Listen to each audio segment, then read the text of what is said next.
I am the best bot in the whole Cybertron. You will now call me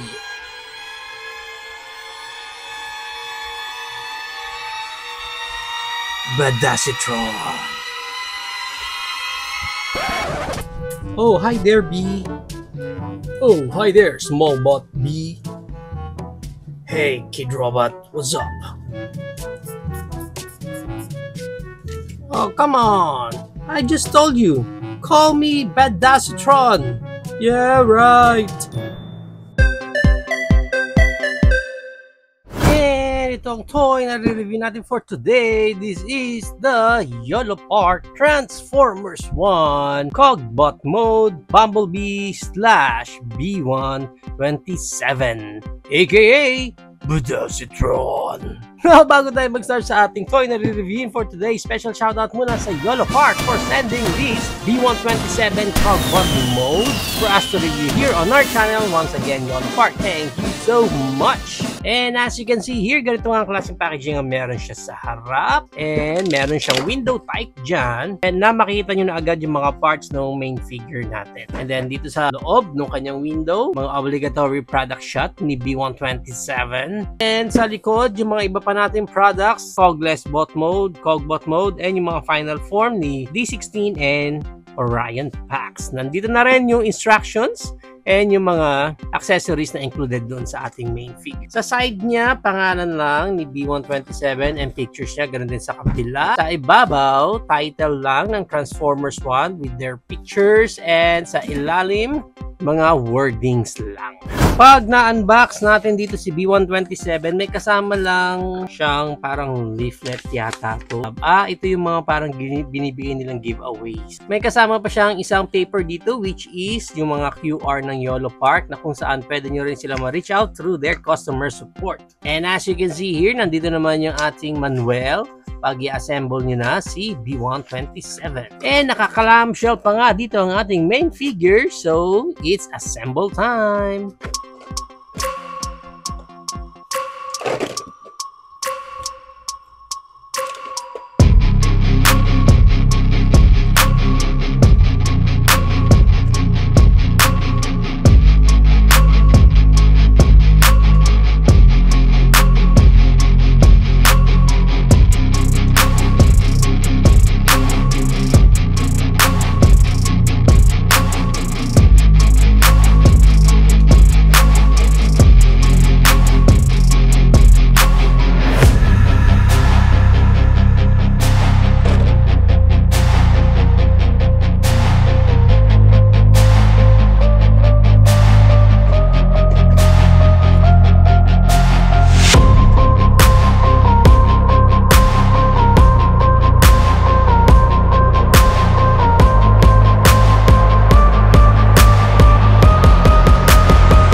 Ito na si Badasitron, aka B127. Check muna natin yung details niya. Yung kanyang helmet.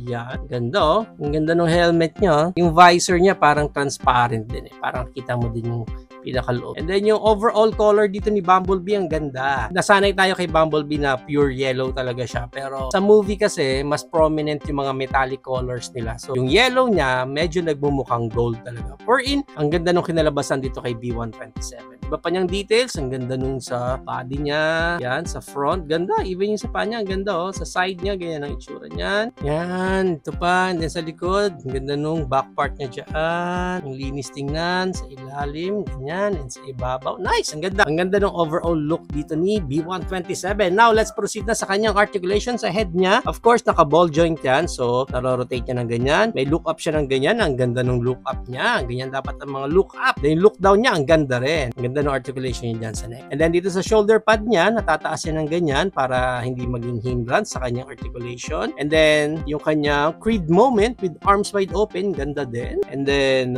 rotate yan of course yung shoulder niya dyan. And then meron siyang butterfly joints. Ayan. So nai-in and out din yan dyan. And then yung connection natin dito sa may bicep niya, that's why pwede natin ma-rotate yan. And yung kanyang elbow bent, double jointed. So meron siya dito sa mismong elbow niya. Then meron pa siya doon sa upper part ng elbow niya, which is good. And then, pagdating dito sa kamay niya, na-pop off lang naman yan, so ball jointed yan, naro-rotate and may mga swivel yan dyan. Gusto ko lang bigyan ng highlight yung ginawa nila dito sa part na to, na kamay ni B. Kasi, if you will notice here, pag pinull up nyo, sumusunod yung armor niya. Oh, napaka-astig no.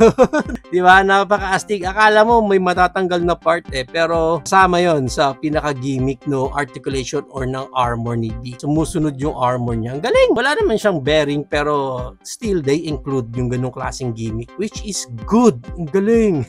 Namanghalang ako doon. Pagdating dito sa body niya, may articulation pa ito itong dalawang part na parang pwede mo lang siyang ma-move din para hindi maging hindrance sa kanyang articulation dahil meron siyang articulation dito sa upper abs niya. May crunch siya dyan sa upper ng abdomen niya. Pwede siya mag-final countdown. Ganon din dito sa pinaka-abdomen naman niya. Dyan sa part niya. Meron din siya dyan. Articulation. So, pwede rin siya mag-final countdown dyan. Ang pinaka-rotation natin sa waist niya is nandito sa pinakababa ng kanyang waist. And ang maganda dito kay B, even itong part na to is na-articulate din yan. Pwede mong ma-open yan Ayan. Para again, just in case na hindi maging hindrance sa kanyang articulation. Hindi lang yan, even itong part na to, yan yung parang pinaka-skirt niya dito sa front, yan.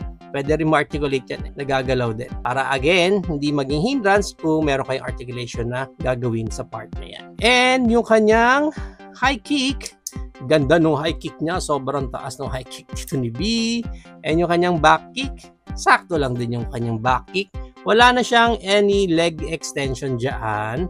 Pero, dito sa part na to, sa pinaka-connection natin dyan, pwede mong mai-sway yan ng ganyan. Sa kanyang knee bend, ganyan yung knee bend niya.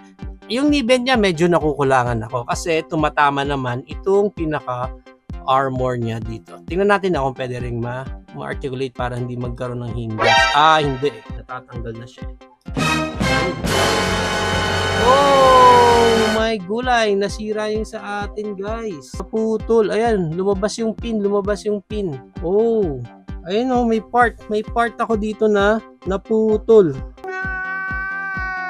Ayan, naputol na part. Tapos ito, oh no, patay tayo dyan. Inaayos ko lang yung articulation niya kasi nga hindi ako gaano satisfied sa knee bend niya. Kasi nga humaharang yung part na yun. Parang dito. Pero, meron pala siyang articulation doon. Pero hindi siya nakakatulong din. Ayan, parang naangat baba lang yung part niyan. So, gusto ko sana nabababa dito sa pababa. Para pag nag-knee bend siya, hindi tatama yung part na yun. Pero, sayang. Sayang kasi yung double jointed nung knees niya dito.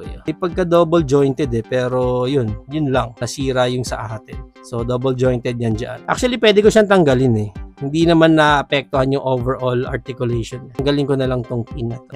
Yan may pin. So, kahit tanggalin ko yon, okay pa rin naman yung B ko. Ayan, walang nagbago sa pinaka overall articulation niya dyan. Anyway, sa paa niya, may swivel pa siya dyan na ganyan. And pwede mong maangat ng ganyan and mababa ng ganyan. Itong part na to natataas din yan. May articulation din yan. Itong part na to. And then sa pinaka-toes niya, yan, natataas din yan ng ganyan. So, yan ang articulation ni B127. Now, let's proceed naman sa mga iba niya accessories. Start tayo sa kanyang kamay. Meron siya dyan parang gun-wielding na kamay. Parang naka-trigger siya. And then, meron siya dito naka-open. Yung iba pa niya dito is mga naka-close fist na. Okay? And then, yung close fist niya, dito kasi natin pwedeng ilagay yung pinaka-weapon naman niya. Yung kanyang blade. B-blade. Yan ang itsura niyan. Okay? May gold paint din doon sa parang pinaka-armor niya dyan. Then, para ikabit natin ito, peg mo lang naman yan dyan. Ang pag ganyan, yan. And then, ganun din sa kabila. Yan. So, magiging ganyan ang pinaka-itsura niyan sa kanyang head. So, sa kanyang pinaka-face naman, actually, pwede nating mapalitan itong kanyang pinaka-face. Tanggalin lang muna natin yung head niya. Kasi siyang alt head dito. Ayan, yung kita yung pinakamukha niya. And then, blue yung kanyang eyes. Yun nga, hindi na transparent yung eyes niya. And then, para makabit natin yun, tanggalin lang natin tong helmet niya. Yan. Actually guys, mas maganda tanggalin nyo na lang muna yung dalawang maliit na part na yan. Galing yun dito sa gilid nung parang pinaka-antena niya. And then pag natanggal natin yun, hugutin lang natin yan. And then lalagay natin ito. Ganyan. Then babalik natin ito.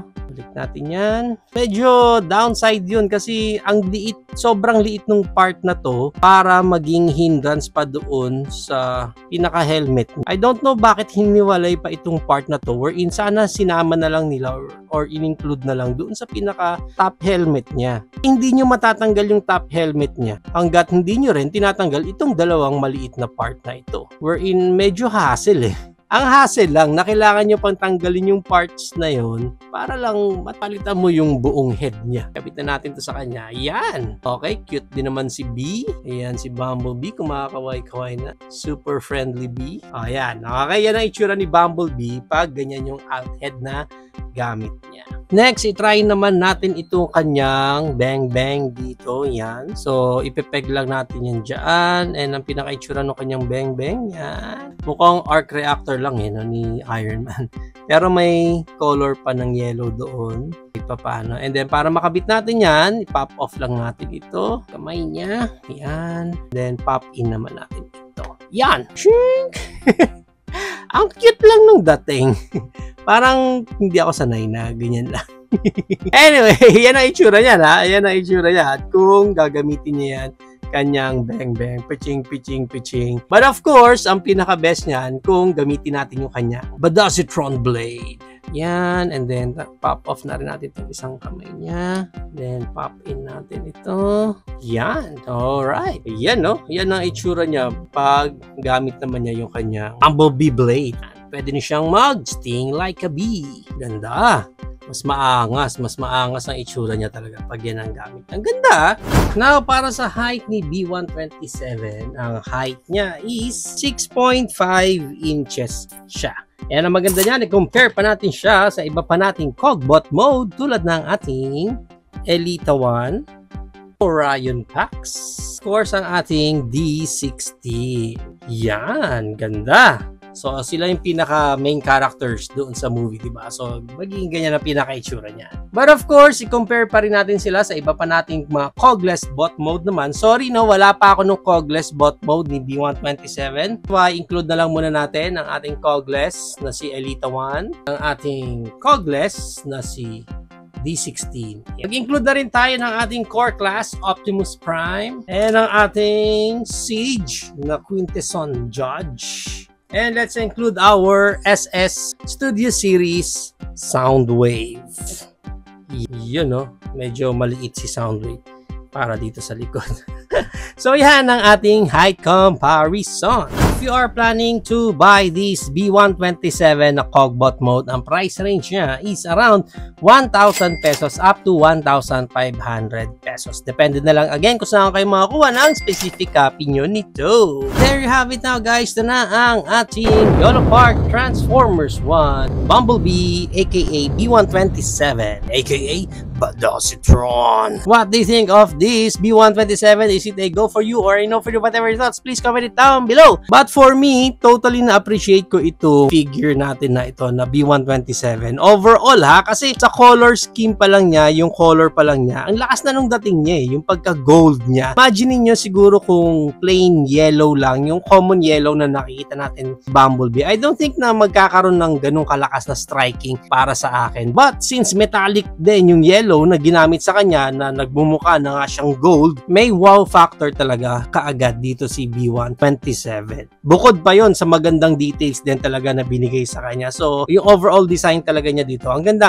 and super na-appreciate ko siya. Pero dito kay Bumblebee, ang ganda and ang saya ng articulation niya dahil nga maganda yung mga joints niya. That's why yung playability talaga dito ni Bumblebee talagang mag-e-enjoy ka. Kaya ang ganda nung mga posing na pwede mong ibigay dito sa kanya. Ang pinaka-downside for me dito kay B is itong kanyang bang-bang. Parang walang gaanong effect ito. Pero ang ganda nung blade niya. Doon talagang bumawi naman sila. Kaya for me, overall, itong B127 natin na to, super recommended ko siya. And just in case na napanood nyo na nga yung movie na Transformers 1, definitely this one is magandang addition ito sa collection ninyo.